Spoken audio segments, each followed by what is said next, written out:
आज तो इससे पूजा पाठ की बात कर दी, आज तक इसे पंचायत से कभी फुर्सत मिली ही नहीं। आत्मदेव जी कहते हैं ठीक है देवी, मैं जाता हूँ, ये फल को ग्रहण कर लेना। अब धुंधली तो बैठी बैठी सोचती रही, क्या करूँ, इसे खाऊं कि नहीं खाऊं। अगर हम इसे खा के गर्भवती हो गए और कहीं हमारे घर में चोर आके चोरी कर ले गए तो क्या होगा, मैं तो बचा ही नहीं पाऊंगी। और भगवान ना करे कहीं हमारे घर में आग लग गई तो फिर मैं दौड़ के यहाँ से भाग भी नहीं पाऊंगी। सोचती रही, तब तक कोई एक पड़ोसन आ गई और कहती है कि अरे बहन, आज सुबह से तुझे मैंने बाहर नहीं देखा, क्या है, आज बाहर क्यों नहीं निकली। तो धुंधली कहती है कि बहन आज एक दुविधा है। तो पड़ोसन कहती है क्या दुविधा है, मुझे बता। धुंधली कहती है कि आज पता नहीं किस संत के चक्कर में हमारे पतिदेव पड़ गए, ये पाखंडी होते हैं, किसी ने एक फल दे दिया है और कहा है कि इसे अपनी पत्नी को खिलाना तो पुत्र की प्राप्ति होगी। पड़ोसन कहती है कि इससे अच्छी कौन सी बात है, अगर फल दिया है तो उसे ग्रहण कर ले, तेरा क्या जाता है। तो वो कहती है कि ग्रहण तो कर लूँ लेकिन डर लगता है कि फिर मैं कुछ काम नहीं कर सकती। तो उस पड़ोसन ने कही कि ऐसा करना कि जब तू गर्भ को धारण करे तो अपनी ननद को बुला लेना। ननद जानते हो ना, पति की बहन, ननद को बुला लेना। और धुंधली बोली अरे बहन उसका नाम मत लेना, क्यों, क्योंकि वो जब भी आती है तो सब बटोर बटार के यहाँ से लेके चली जाती है धन। तो पड़ोसन कहती है कि ऐसा कुछ नहीं है, जब तेरे घर में पुत्र आ जाए तो उसे कुछ दे के उसे विदा कर देना। धुंधली कहती है कुछ भी हो जाए मैं उसे नहीं बुलाऊंगी।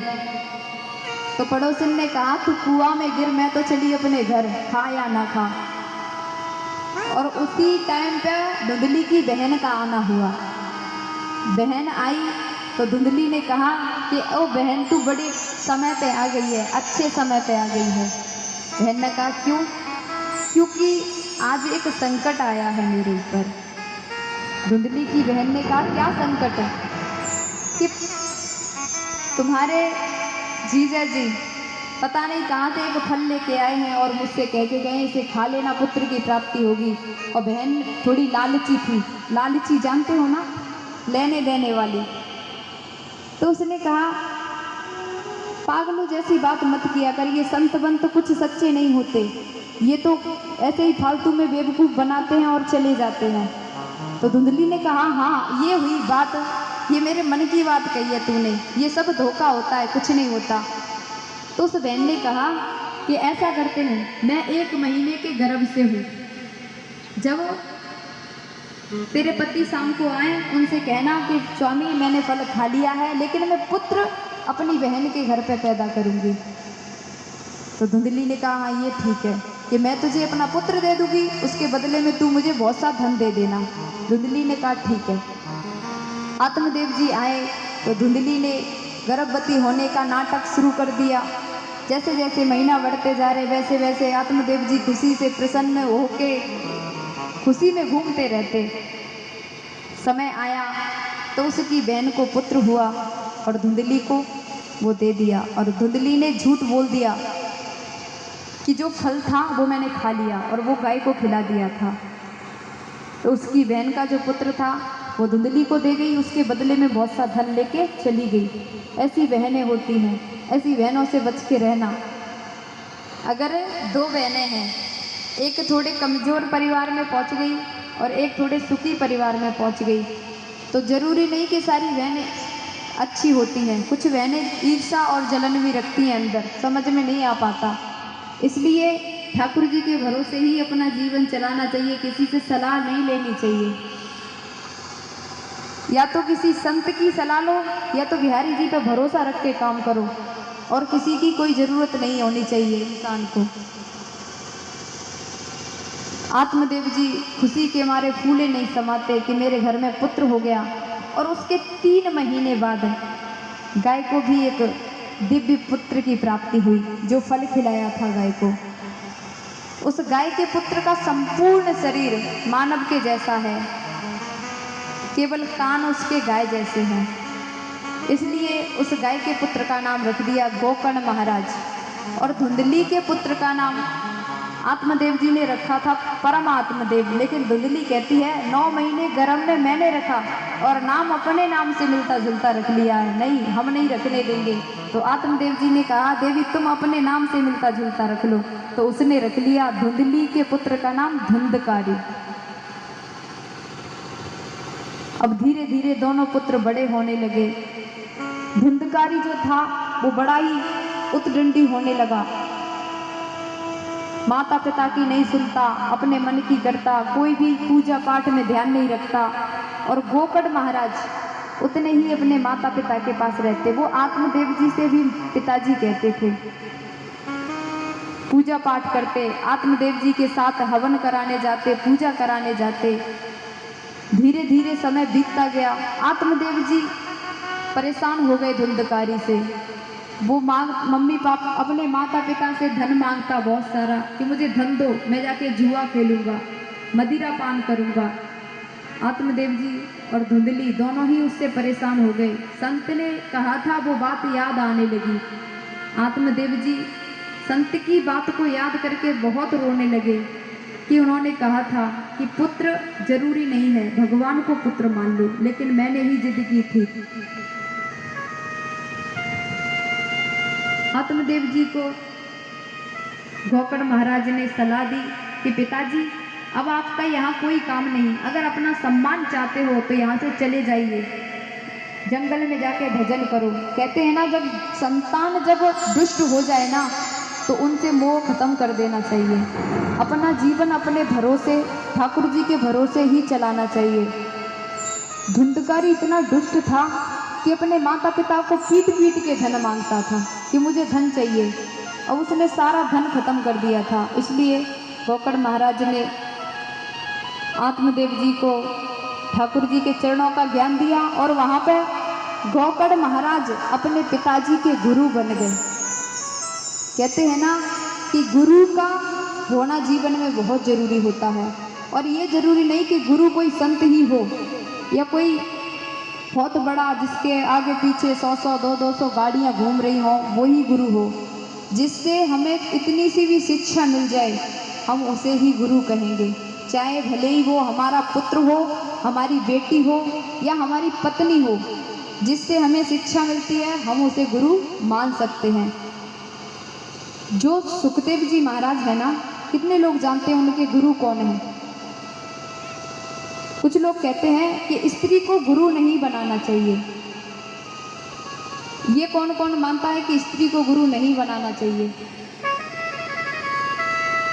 सुखदेव जी महाराज की गुरु ही राधा रानी थी। पूरी भागवत जी में कहीं भी राधा नाम नहीं लिखा। क्यों? क्योंकि अपने गुरु का नाम नहीं लिया जाता। कहते हैं ना कि एक तो पति का नाम नहीं लिया जाता और दूसरा गुरु का नाम नहीं लिया जाता। ये शिष्यों का भाव होता है कि गुरु का नाम लेने से, पति का नाम लेने से पति की उम्र कम हो जाती है। जानते हो ना, पूरी भागवत में श्री सुखदेव जी महाराज ने अपने गुरु जी को श्री कह के संबोधित किया है। सबसे पहले कभी ये मत कहना कि श्री भागवत महापुराण में राधा रानी का नाम नहीं है। सबसे पहले राधा रानी का ही नाम है। श्री माने राधा रानी। हम जिसका सम्मान करते हैं उसे श्री कह के संबोधित करते हैं।